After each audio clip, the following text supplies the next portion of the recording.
modulation and stuff like that. We just kind of do it really. Sometimes we assign it to the pitch bend, just on that, and just mess about for a while until we get something cool going and stuff. And then once you get that kind of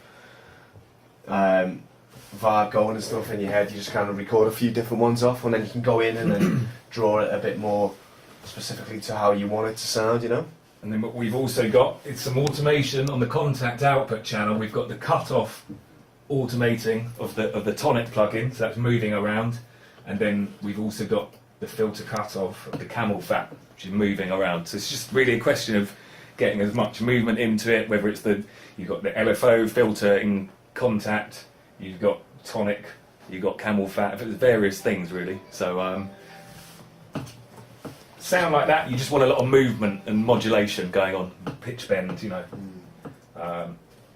You do have to spend quite a bit of time on these little things actually to get it sounding. Yeah, a lot of the time you can get them in the ball part, and then you just got to kind of shape them really, and just keep tweaking them until they sound right. And obviously, it's the melody you're doing is part of it, the rhythm of your riff. Everything's got to just work together. We've done our intro with the verse and chorus and all the chords. We've then dropped into the kind of quite stripped down drum and bass. We've then brought in the thinking about you pitch down vocal, and we brought in that pitch bend side chained silent sound, and we're basically building it all back up. And we also bring in the last sort of 16 before we go to the breakdown, we bring back in an altered part of the chords that we used in the intro. We've just changed it so it just fits with the bass. So, and these extra bits of vocals, you know, we're just basically building it all up. So it's almost like a bit too full, you know, it's getting a bit kind of hectic. Got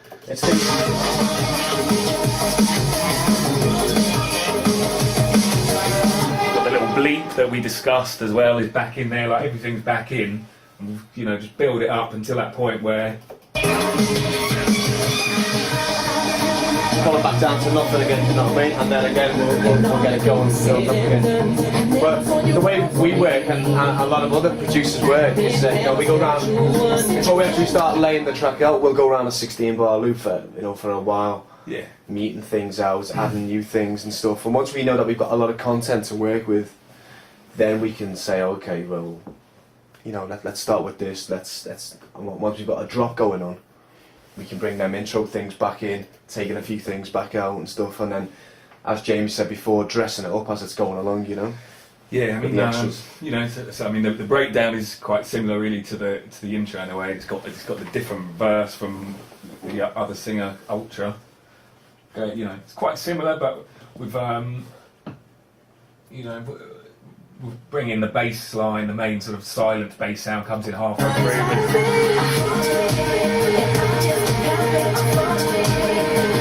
So you're just kind of thinking, you know, it's based on the same thing, but you're like, you know, you want to make it sound a bit different, so it's not too repetitive, and it doesn't sound like you just loop back to the beginning of the track. So it's just a matter of thinking, what elements can I just put in a slightly different order, you know, shuffling the pack a little bit. We on our tracks, we always seem to go for like a slightly different sound the second drop sometimes, don't we? You know? Yeah. And the breakdown in the midsection will never be the same as like the intro. We never just do the same thing over again. Even though it's similar. On the fill, there's kind of, you know, classic technique of doing a bit of reverse reverb.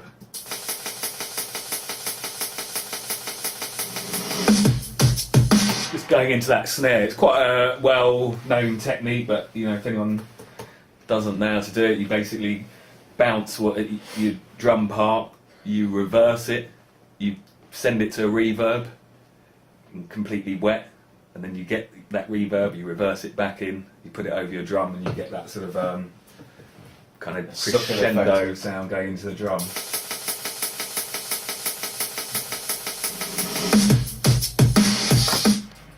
And then we also have added a big, where is it, kind of clap. Just a clap from this kind of 80s drum machine clap with a quite a long reverb on, just to give that last snare a bit of...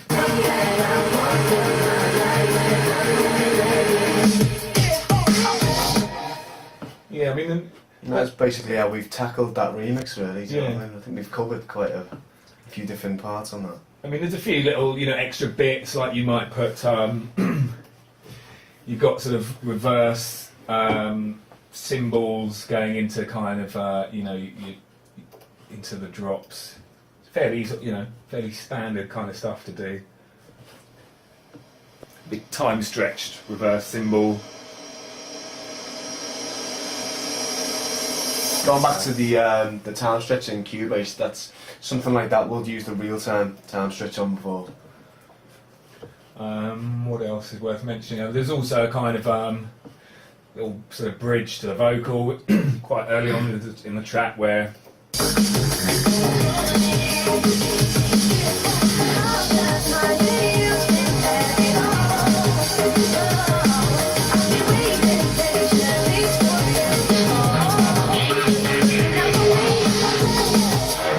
we've just kind of just come up with a little variation chord progression to go over that, and it gets quite nice and musical. It's only for 8 bars long, and then just it's getting a bit too sweet. You come in with that kind of Reese riff at the end and taking it